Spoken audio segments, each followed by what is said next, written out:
Hello, I'm Sue Stockdale, and welcome to episode 108 of the Access to Inspiration podcast, the show where you can be inspired by people who may be unlike you. Now, if you've ever wondered why sitting up straight can make you feel more confident, or taking deep breaths can help to minimise anxiety, then today's guest, Kevin Chapman, from the Physical Intelligence Institute, can explain. Welcome to the podcast, Kevin. Hi, lovely to meet you. I feel I should be sitting up straight having this conversation since we're going to be exploring the body in what we're talking about today. So maybe it would be a good place to start to tell the listener, what is it that you do, Kevin? That's a very good question. Fundamentally, my passion, my interest, I guess as it's been all my life and my career is in helping people to perform and be at their best. I've trained several times as a coach, and the arc of my life really led me into being very interested in how we use the full technology of our bodies to really be able to perform at our best, and really understanding what it means to be living in a body as well as a mind and how we can use that. And so particularly in the last few years, I've been working on something called physical intelligence, which is really helping people to really understand how they work as a human being and put into people's hands the science and the practices that people can apply in their own lives to get the sorts of outcomes that they want. I'm sitting here thinking, when we have seen gymnasts or athletes or sports professionals of different types being aware of how their body is helping or hindering them from performing, I'm not always so sure that people in the business context sitting in their home office or in the office are even aware of how their body may help or hinder them. So maybe that's a good place to start, thinking about the everyday person who isn't as aware as a sports person might be about how to use their body. Why would they even want to think about that from a business context, Kevin? So I guess when you're watching an athlete or an artist performing, they have conditioned themselves. Obviously, they've conditioned their body, if I'm going to run the 100 meters, to be able to perform in a certain way. But when I actually perform, what do I need? I need to turn up and I need to feel confident. I need to access a kind of flow state. And so these things are true in business as well. People want and need to be confident. So take something as simple as speaking in public. What happens mostly when people speak in public, they get performance anxiety and they need more confidence. They get nervous. And when we look at things like confidence and you ask yourself, what is confidence? Fundamentally, it's a feeling. It's an emotional state. It's a neurophysiological state happening in our bodies. It's to do with our nervous system. What you see in athletes and performers is you'll see them go through certain embodied routines to relax them and to get them into state. An example would be Usain Bolt. Everybody knows famously that he'll walk around, he's kind of light-hearted, he'll chat to the person he gives his coat to. He'll engage the entire audience with his archer's bow. What he's actually doing there is changing his own internal chemistry, and he's also changing the chemistry of the people watching him. So particularly things like oxytocin, this sort of chemistry of trust, feeling connected, is being basically triggered by the patterns and the rituals that he's going through every time he wants to run, because he wants to be relaxed. He knows performance comes from being in flow. And it's exactly the same in business. What business people want is they want to inspire people. They want people to be confident. They want courage. They want gravitas. They want presence. They want certainty. All of those things are states. And so high-performing people understand and can manage their own state. Well, that's quite a compelling reason to have our listeners listen on a little bit further to find out more about all of that, Kevin. But before we go forward, I want to go backward to find out what got you interested in this area of work. Did you come from a sporting background when you were young? Did you experience this yourself to know the power of it? That's such a great question. And I actually did my degree in statistics, which sounds a mile away from working with people. And here I am working with people. And I started my career actually working in pensions. And because I'm a curious soul and quite playful, which in itself is a state, I got very interested in how to help people understand and engage in things like their pensions, because they were kind of boring, they were complicated, they were miles away, and so people wouldn't save for retirement. And so rather than get interested in the numbers, I got hooked on how can I communicate something really important to somebody in a way which they'll engage in and be motivated by. And this was a time in the late 80s when pension schemes were massively funded. And it was almost free to join. I worked out that if just a modest person saved for their life, they would effectively be a millionaire by the time they retired. And because of the way that tax worked, the government would actually pay them, so they'd be better off. So I started getting quite interested in communication, narrative and storytelling, and how to make complicated things really simple for people. I was very interested in magic. I was very interested in comedy, very interested in how people could move an audience and the skills that artists had, which seemed to captivate audiences, which seemed to educate, entertain, inspire, and started working with them. And as I was working in my corporate life, I was encouraging people from corporate environments to go to the magic circle and see, what do magicians know that you don't know that you might be able to apply? What do comedians know that you don't know that you can apply? And I found I was very good at translating, a bit like the Babelfish, this world of the arts and this world of corporate life, just by pointing out the connections.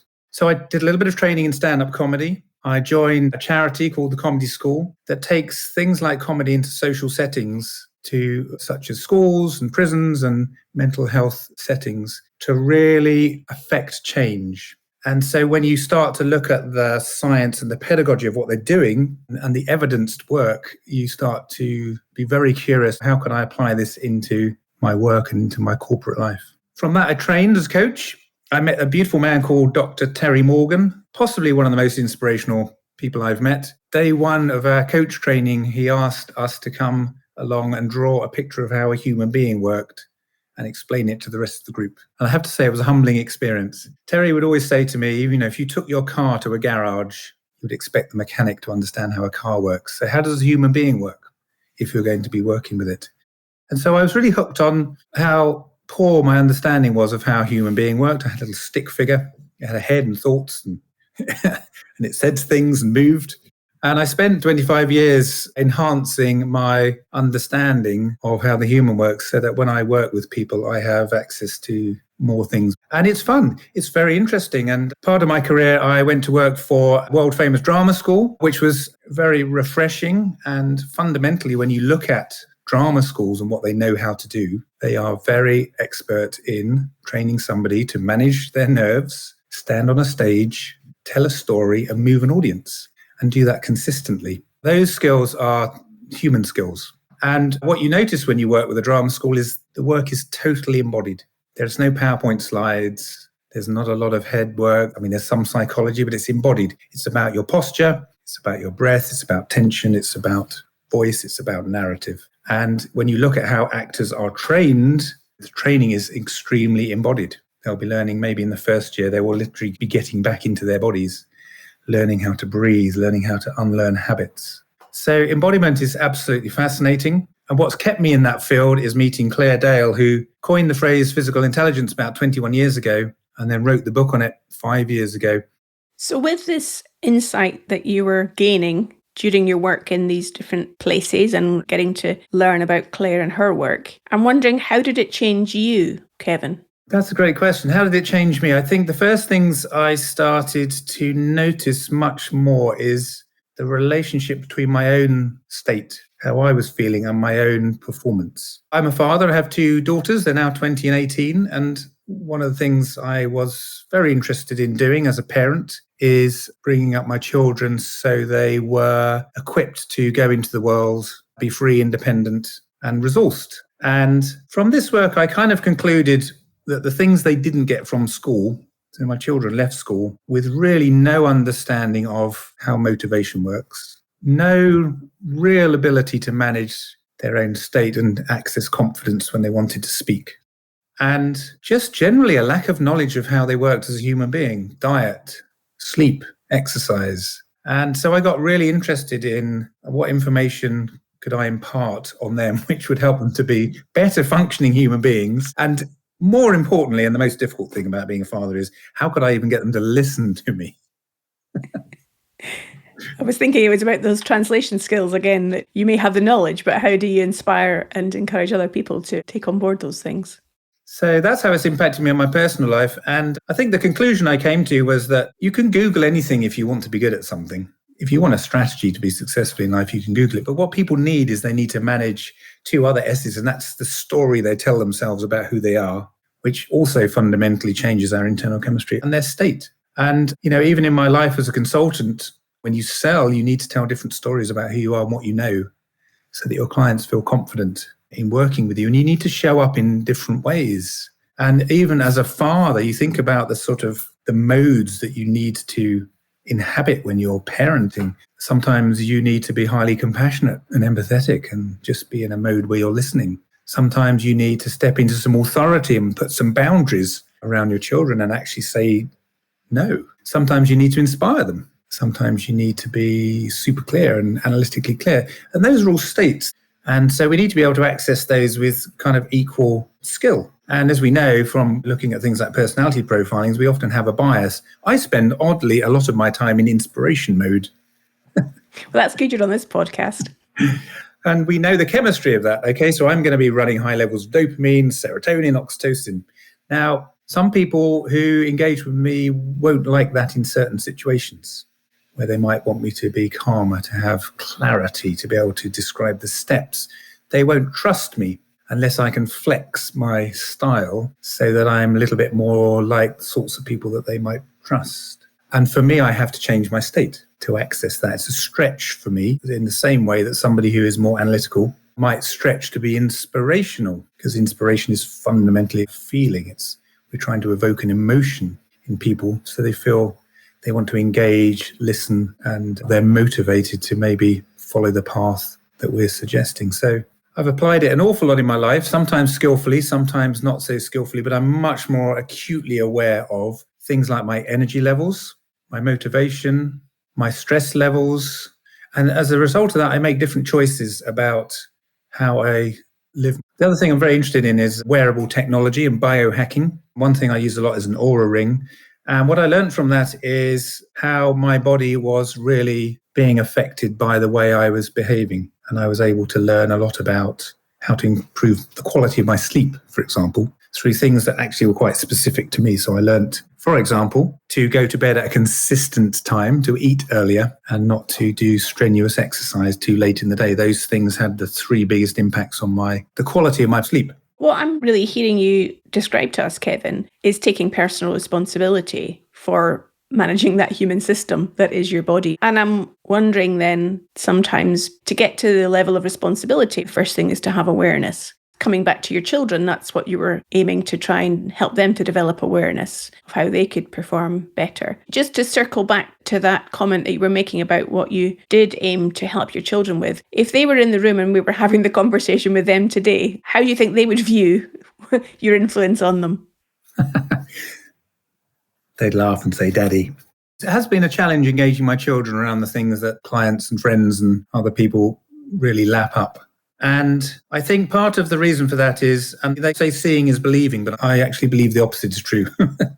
They need to believe something first to entertain the idea. What I learned with them is to boil things down to something very simple and invite them into some noticing. So my older daughter, Libby, who does struggle with anxiety and struggles to speak up, and did two things with her. One is I normalized that experience by explaining how the body works and how the autonomous nervous system works, and said it's okay. Part of our nervous system is wired to take us into action. And so you'll get triggered. And you can be triggered by thoughts and memories and all sorts of things. So it's completely natural that you will have performance anxiety. It's part of being a human. There are things you can do, but the only thing I want you to do at the moment is to notice what happens to your breath when you get triggered. So something very simple. That alone had quite a transformational impact on her being able to engage with the topic, and starts to believe that actually maybe I can manage my nerves. It became part of her identity. I'm just an anxious person. Well, this isn't true.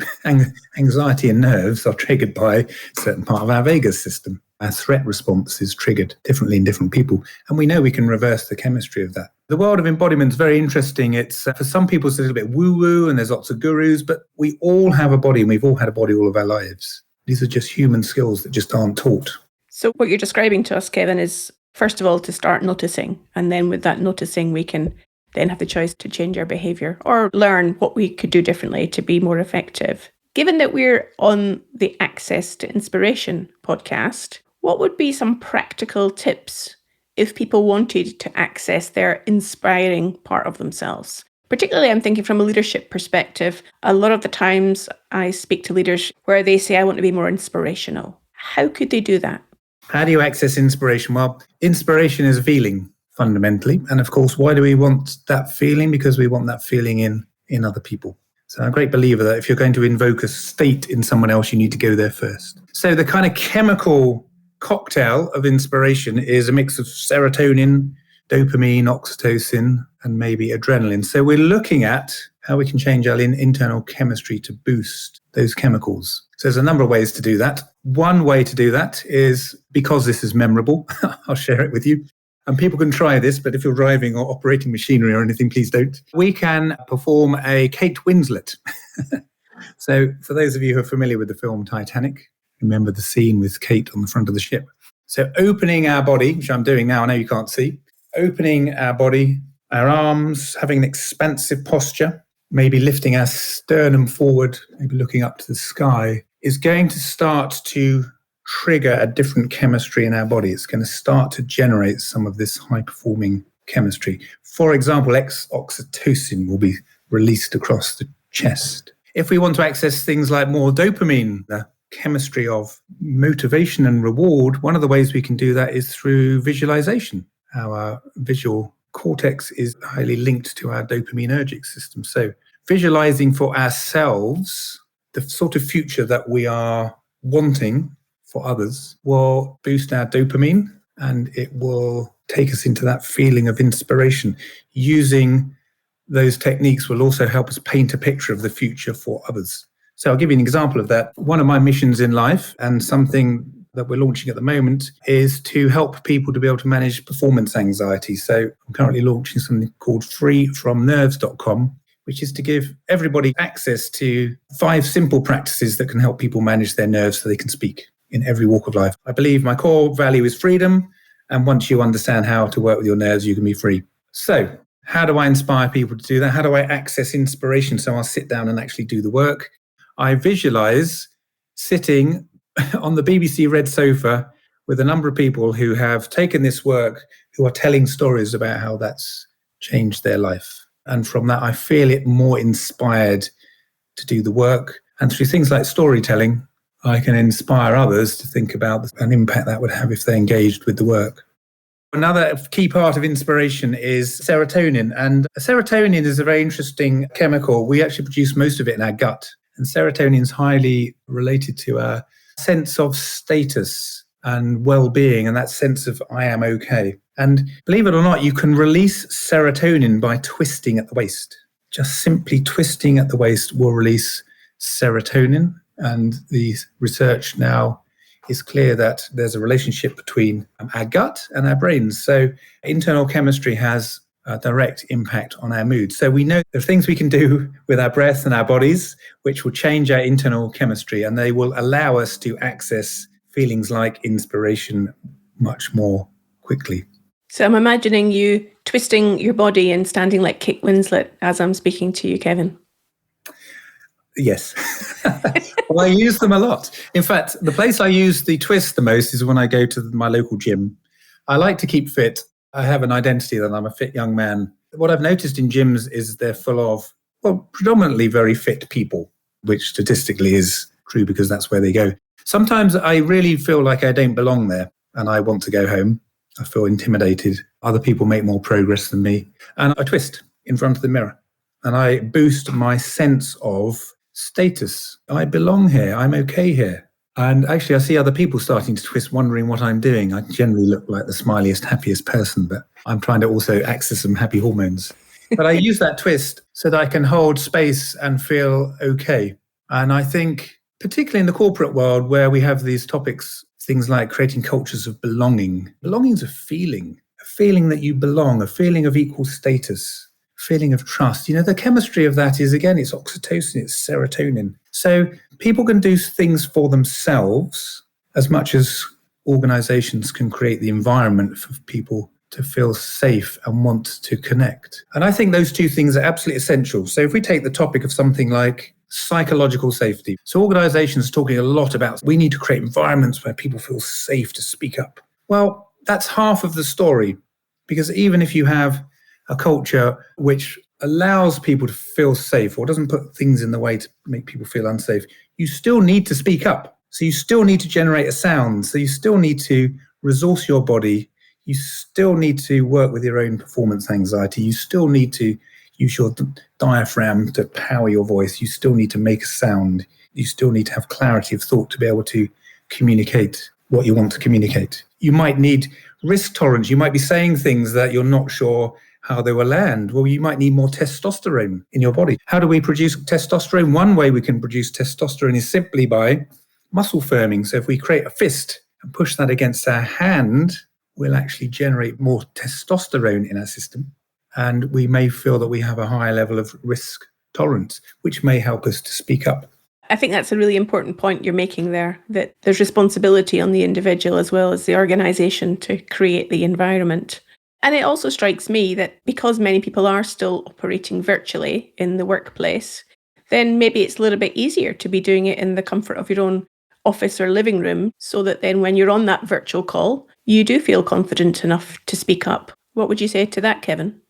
Absolutely. It's probably easier for most people if they're working virtually before a meeting to walk around the room. We know when we shake our body, we can shake out things like cortisol and toxic chemistry, to do the Kate Winslet, to do twists, to do breath exercises, to maybe rehearse what we're going to say. That's another very important performance practice. When we rehearse before we speak and we rehearse out loud, our body has more confidence in what we're going to say because we've already embodied and spoken that. So it's actually very helpful to be virtual. The challenge can be when you're working with somebody, particularly as a coach, and you want to get them moving, them breathing, them trying exercises, particularly if they're in an office or they're at home. There's some skill in how to invite them into the work and get them to do that. But preparation of state is everything. And it can take a couple of minutes. It can take you 5 seconds. You can change your state in a heartbeat.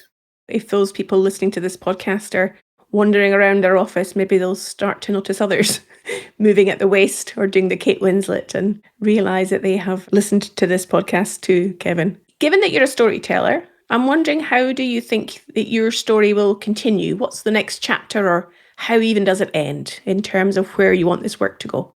There are two things. So in terms of physical intelligence, we have a vision, which is simply, what do you vote for more of in the world? I really vote for a world where people can live an embodied life. The flow of life is going the other way. I think yesterday I heard a fact that on average in the UK, we spend 5 hours on our phones. And with the introduction of AI, I think life is going to be very different for human beings. So I vote for an embodied life. I vote for helping people who want to be embodied to know how to do that and to be free to do that. The two ways of doing that is to put the knowledge and practices into the hands of everybody so that we can all be a guru in our own bodies. So that's the mission. That will take some time. So that's how we're doing that. We're putting that out through the physical intelligence curriculum, through the institute, putting things into the hands of real people. I want to launch Free From Nerves to put some very basic practices into the hands of everybody so that people can manage their nerves. And then they can tell the story of how those practices have really helped change and enhance their lives so that they can inspire other people to engage with the practices. That's probably more than a lifetime's worth of work. I need to do that whilst having fun and enjoying myself. The legacy I want to leave is for my own profession, my profession of coaching, which I think is going to be really challenged. We have artificial intelligence coming along. So the thing that's going to differentiate coaches, I think, in the future is their ability to really work with the entire human being. One thing that artificial intelligence will never do is be able to work with feelings and emotions, and you need a body to feel. I really love our profession. I want coaches to be equipped to do great work, to earn good money. And I think part of that is putting the technology of the body into all of their hands so they can apply that in their own lives and in their work. And I suspect that you will hope that your children embody some of this work as well as you watch them grow up.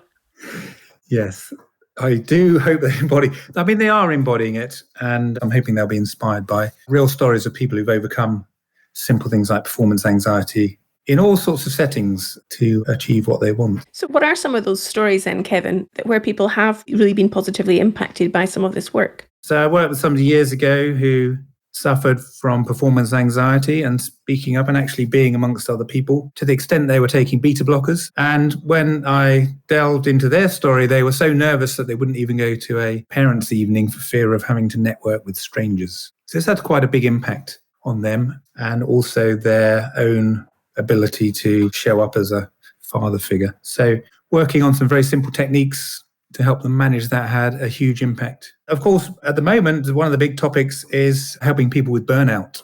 And so plenty of stories of working with people who are either burnt out or on the path to burning out and giving them very simple practices where they can start to look after themselves and understand how to build emotional and mental resilience so that they can really look after themselves and reverse that trend.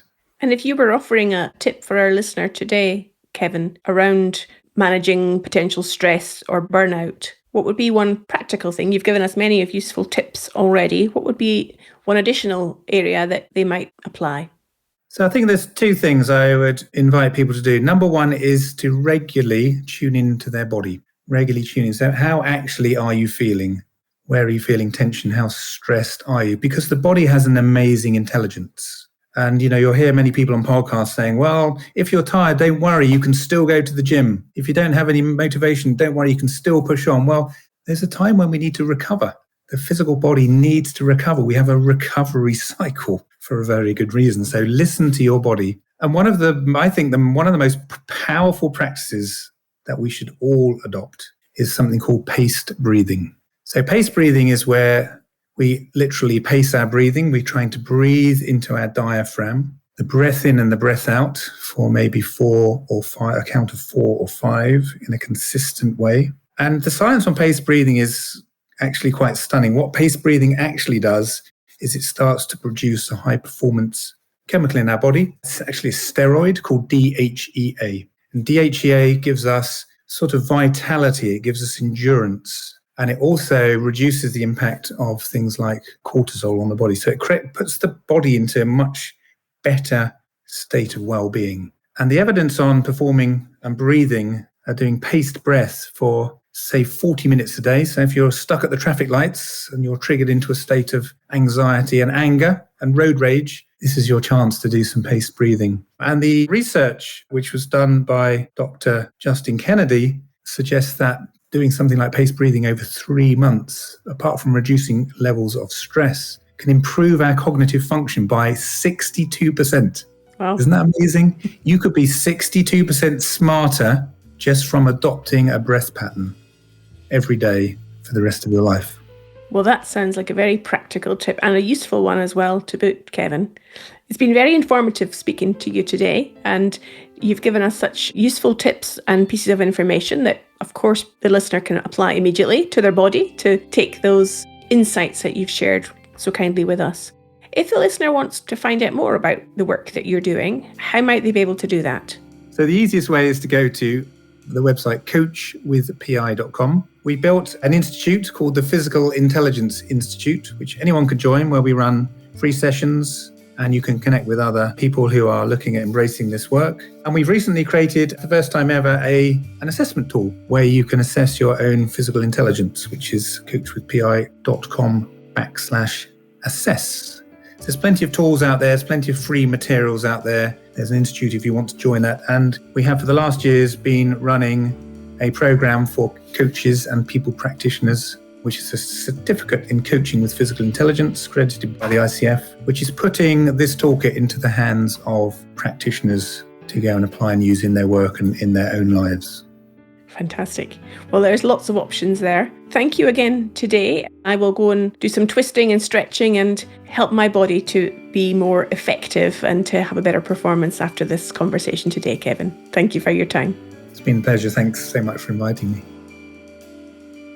Well, I hope you enjoyed hearing from Kevin.